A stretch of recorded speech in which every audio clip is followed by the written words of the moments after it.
Hey guys, it's Hans Hobbies with another video um, about my favorite RC cars. This is my Tamiya Honda City Turbo re-release. So this is actually the WRO2 chassis, not the classic one, which I believe the WRO2 is a superior chassis, even though the body doesn't quite fit properly on this chassis, and I'll get to that. But you can see I've painted it um, in the same color scheme as my Blackfoot and as my Hornet. And this time it's actually paint, not MCI decals, because I couldn't find decals for this on MCI, but it's also definitely not that hard to paint, especially since a lot of the shape and the a lot of the shape this color takes on, just follows the body line of it. So that wasn't too hard to do. The only bits that are stickers are the four and the turbo I individually cut out to place on here. But stuff like the lining here, that's all paint. The driver is painted in the same paint. And the lights are colored in with Sharpie, so it gives that translucent colored look. And I actually do have um, lights in front and rear on this car. It doesn't actually have um, mounts for lights, but it technically has areas that could be used as light buckets. So all you have to do is just drill a couple holes in there and just glue on or mount on lights in there, and it's very easy to do. But this car, I enjoy driving a lot, even though, but granted, with some changes that I made. Out of the box, it's pretty miserable to drive. The body's very heavy, and out of the box, they tell you to mount the body very, very high. It looks very weird. And for some reason, even though this is a uh, front wheel drive like track carver, they made it rear wheel drive wheelie machine, which I think being a wheelie machine, it's definitely funny, but it doesn't really match the characteristic of this car. So I don't know. So I decided to build mine slightly different, which I'll get into when I take the body off. But taking a look outside, I love the look of this car, even though the proportions are a little comical. Um, the actual Honda City Turbo would stop here. So it's a very small car.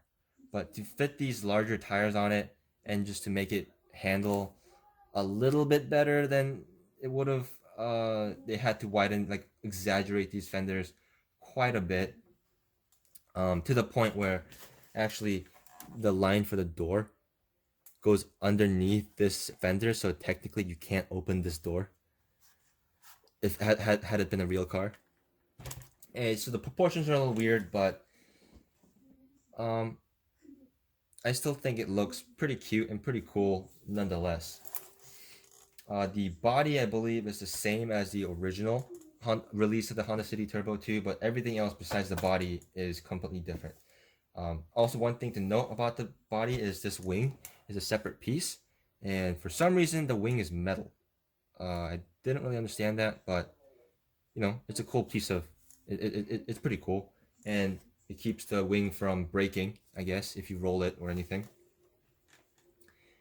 Uh, but yeah, it does come with pogo spring and friction shocks, which are still on there. I have yet to upgrade them. I will eventually. And just the overall look, the way I have it, I'm quite pleased with it. I like how the color turned out. Even though I was a big fan of the original box art scheme because that's how the real Honda City Turbo 2 race cars looked. I might have to get a second one to build that box art, but I like how it turned out. Um, I like how it sits now. I like how it looks, but I'll get into that more in depth right now. So one of the things I had to do is I had to cut a notch into the rear bumper here to clear this wheelie bar. So one of the reasons why Tamiya has you mount the body so ridiculously high up is because it's to clear this wheelie bar wheel. If you have the stock body and you have it lowered to how much I have it lowered, um, it will come in contact with this wheel and it will not fit. And unless you cut it out a lot, it'll also bind this wheel because it'll get caught on the little grooves. So you have to cut a huge notch out of the rear bumper here to clear the wheelie bar. Or you can just build it to not have a wheelie bar, which is also acceptable, which is what I'll end up probably doing soon. I'll probably get rid of this wheelie bar because it's very touchy to wheelies out of the box because not Honda, Tamiya designed it that way, being based on the WRO2 chassis, which is also what they re-released the Wild Willy on. But basically, it's a monster truck chassis. It's a wheelie machine monster truck chassis. So the battery mounts here, very high up in the rear. So the moment you touch the throttle, it's gonna wheelie up like that. Which with friction shocks and a bumper that rides really low, that's pretty dangerous for the body, especially if you put a lot of work into it like I did. So that's not very desirable. And also for the way most people would drive a Honda City Turbo 2 would be primarily on road, and they probably want to drive it like an on-road car. So what I've done to make it handle a little better and more like an on-road car is I added a bunch of weights to the front bumper here. So these are just lead, like they're just I think they're made of iron now because they're not allowed to use lead anymore, but they're basically stick-on wheel weights for real cars. You can buy them on Amazon and stuff for very cheap, like a whole box of them for like $10. So that's what I've done here. I mounted, I think these are 1/4 ounce each. So what's that? Like 2 ounces worth of weights in the front, with the foam sticker in the front to keep it from like hitting the body and breaking it. But I added all those weights in the front. I also added more weights at the bottom here, 3 of those and 2 of those in the bottom to further lower the ground clearance and add more weight to the front of the car so it won't wheelie anymore. And I also added weights here on this side of the chassis to compensate for the weight of the motor here. Because another problem it has is because the motor is kind of high up, and it's also sticking out of the side in the middle like this, the car will tend to flip over a lot this way. Yeah. So if you're turning that way, it's fine because no, it'll flip over more this way because when you're turning and the car leans, it'll actually pull the motor up higher, and then eventually it'll cause the whole vehicle to flip over. Whereas if it's this way, when you turn, it puts the motor lower down, so it tends to flip over less going this way, but the other way it'll tend to flip over a lot, which is why I added the weights here. Even with the weights though, because the body is pretty large and just the wheels are pretty small and the whole dynamic of the car, it will still flip over. So you do still have to be careful even with the weights. But you see I'm running it with just stock electronics, stock Tamiya electronics, which work fine. I'm running a sport tuned Tamiya motor, which unfortunately is the newer style, which they use the silver can instead of the classic black can, which I was hoping for, but whatever. And even with the sport tune motor, this car is very, very slow, which if you put a lot of work in the body, isn't that much of a big deal. But if you wanted to drive this car at any sort of speed, first of all, you're looking at the wrong car.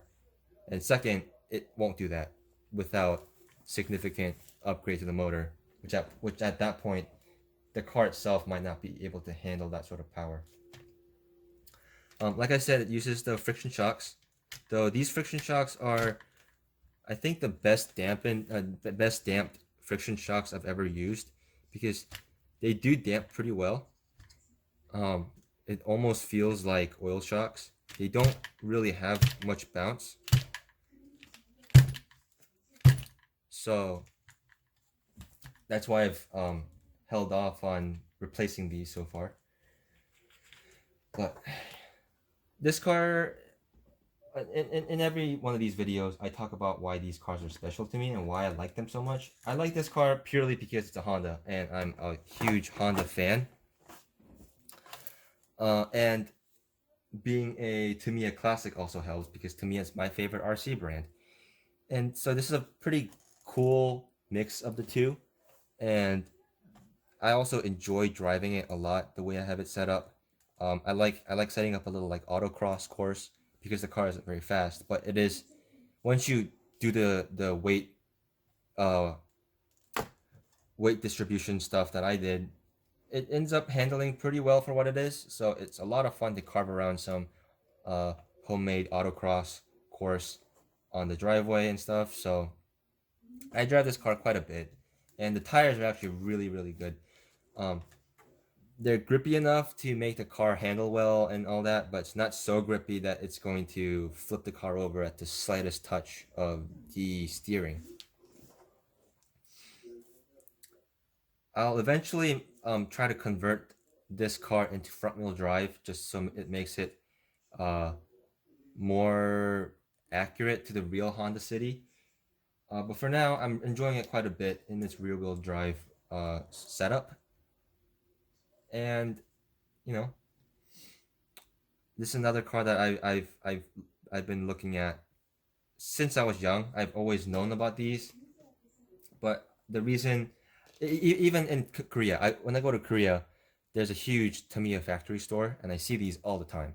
Every time I go, I want one.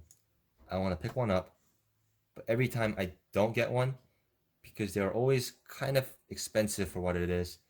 But um, and I also wasn't sure about the chassis. But after I got my Comical Hornet, that was the first time I ever used a WRO2 chassis. Um, I realized the chassis isn't that bad. It's actually pretty good chassis. The suspension's pretty good. So that's why I decided to jump on this, even though I thought the price was a little steep for what it was. I got one, and after the modifications I've done and the paint job I've done, I've been enjoying it quite a bit, and I think it was definitely worth every cent I paid for it. And I might even pick up a couple other ones just so I can have uh ones to race with my friends. But that's once all this quarantine stuff passes over and I get my job back and I make some money actually. Uh, I might pick up a couple other ones, but you know. Um.